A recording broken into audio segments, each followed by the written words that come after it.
ফিরে এলাম বিরতির পর। সামনেই রয়েছে লোকসভা ভোট। শাসক দল যেরকম প্রস্তুতি চালাচ্ছে, ঠিক তার পাশাপাশি বিরোধীরাও সমান তালে এগিয়ে চলেছে ভোটকে ঘিরে। তবে এই মুহূর্তে যে খবর কংগ্রেসের অন্দর থেকে উঠে আসছে, খবর লোকসভা ভোটের আগ মুহূর্তে দাঁড়িয়ে প্রার্থী ঠিক করতে এই মুহূর্তে চলছে একের পর এক বৈঠক। তারই মধ্যে লোকসভা নির্বাচনে এবার প্রার্থী ঠিক করতে প্রদেশ কংগ্রেস ভবনে স্ক্রিনিং কমিটি। আরো একবার জানিয়ে রাখি, দুটি আসন রয়েছে রাজ্যের। এই দুটি আসনে কে হবেন কংগ্রেসের প্রার্থী তা ঠিক করতে ইতিমধ্যে প্রদেশ কংগ্রেস ভবনে স্ক্রিনিং কমিটি 3 সদস্যের দল প্রদেশ কংগ্রেস ভবনে করবেন বৈঠক। রানা কেপি সিং এর নেতৃত্বে এই বৈঠক চলে বলে খবর।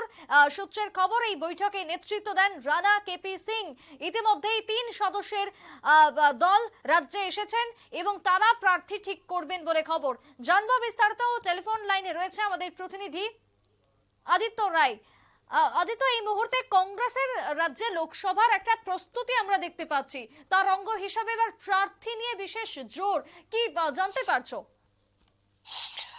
দেখো সুপ্রীতি, একটা বিষয় যেটা আমরা ইতিমধ্যেই দেখতে পাচ্ছি যে রাজ্যের বিভিন্ন যে রাজনৈতিক দল, দেশের বিভিন্ন যে রাজনৈতিক দলগুলো রয়েছে লোকসভা নির্বাচনকে কেন্দ্র করে তারা কিন্তু অনেকটাই প্রস্তুতি নিতে শুরু করে দিয়েছে এবং আর হাতে গোনা কিছুদিন আছে এমনটাই জানা যাচ্ছে। যাই হোক, সেই বিষয়গুলোকে কেন্দ্র করে রাজনৈতিক ভাবে তারা নিজেদের শক্তি সংহত করার একটা চেষ্টা আমরা জানি ইতিমধ্যেই চলছে এবং তার পাশাপাশি এনডিএ জোটের পরিপ্রেক্ষিতে ইন্ডিয়া জোট সেইভাবেও একটা করা হয়েছে এবং সেই ইন্ডিয়া জোটের মধ্যে ইতিমধ্যেই কিন্তু নানান উত্থান পতনও আমরা দেখতে পেয়েছি ইতিমধ্যেই। এবং বিহারের কথা যদি বলি, সেখানেও যেরকম ভাবে একটা উত্থান পতন হয়েছে, একই রকম ভাবে অন্যান্য রাজ্যগুলোতেও কিন্তু ইন্ডিয়া জোটকে কেন্দ্র করে উত্থান পতন রয়েছে।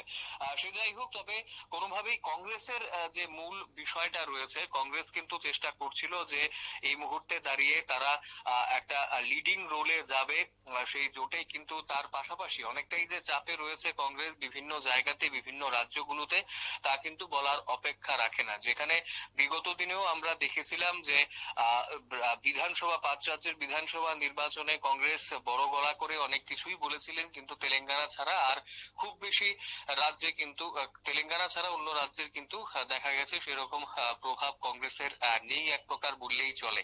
তো সেই জায়গাতে দাঁড়িয়ে কংগ্রেস ইতিমধ্যেই অন্যান্য রাজ্যগুলোতেও কিন্তু গুরুত্ব দিতে শুরু করেছে।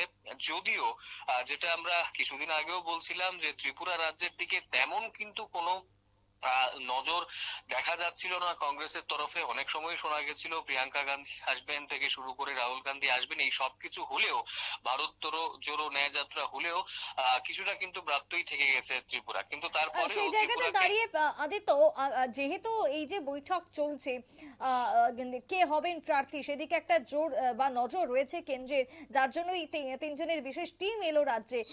কি মনে হচ্ছে যে দুটি লোকসভা আসন রয়েছে রাজ্যে, সে দুটিতে কারা কারা মুখ হতে পারেন কংগ্রেসের? এই মুহূর্তে রাজ্য কংগ্রেস, প্রদেশ কংগ্রেস কাদের কথাই ভাববেন দুটি সিটে মুখ করার ক্ষেত্রে, কি বলবে? দেখো, এই মুহূর্তে দাঁড়িয়ে কিন্তু মুখ কারা হবেন সেটা নিয়ে পরিষ্কার কিছু কিন্তু সেভাবে জানা যাচ্ছে না। যে ব্যাপারটাকে এখন অব্দি যেটা জানা যাচ্ছে যে নেতৃত্বে রানা কেপি সিং এর নেতৃত্বে কিন্তু 3 সদস্যের দল প্রদেশ কংগ্রেস ভবনে এসে পৌঁছেছেন এবং এই মুহূর্তে কংগ্রেসের যে প্রার্থী দেওয়ার জন্য কিন্তু অনেকটাই চিন্তা ভাবনা করা হবে। যেমনটা তুমি বলছিলে সুপ্রীতি, যে ত্রিপুরার 2 আসনকেও কিন্তু তারা ছাড়ছেন না, একেবারেই যে ছেড়ে দিচ্ছেন বা সেখানে কোনো গুরুত্ব দিচ্ছেন না এমনটা নয়। তো সেই জায়গাতে দাঁড়িয়ে এই মুহূর্তে আরো গুরুত্ব দিয়ে কিন্তু দেখা হচ্ছে এবং কারা প্রার্থী হলে জনসংযোগের বিষয়টাও খুব ভালোভাবে দেখা যাবে। সাধারণ মানুষও তাদের দিকে ঝুঁকবেন এবং ভোট বেশি আসবে, জনতার সাধারণ মানুষের কাছে পৌঁছাতে পারবেন কারা, কোন নেতৃত্বরা, সেসব নিয়ে কিন্তু জল্পনা কল্পনা তর্জমা কিন্তু ইতিমধ্যেই চলছে সুপ্রীতি। বেশ, ধন্যবাদ আদিত্য। আমরা কথা বলছিলাম আমাদের প্রতিনিধি সঙ্গে। সেই জায়গাতে দাঁড়িয়ে কংগ্রেস এই মুহূর্তে লোকসভা ভোটকে কেন্দ্র করে যথেষ্ট জোর দিচ্ছে। রাজ্যের ক্ষেত্রে সেই ছবি পরিলক্ষিত। একের পর এক সাংগঠনিক বৈঠক চলছে, তারই সঙ্গে এবার প্রার্থী কে হবেন সেই প্রার্থী ঠিক করার জন্যই দলীয় কেন্দ্রীয় নেতৃত্বের সঙ্গে এবার বৈঠক প্রদেশ কংগ্রেস ভবনে অনুষ্ঠিত কংগ্রেসের। ছোট্ট বিরতির পর ফিরছি, সঙ্গে থাকুন।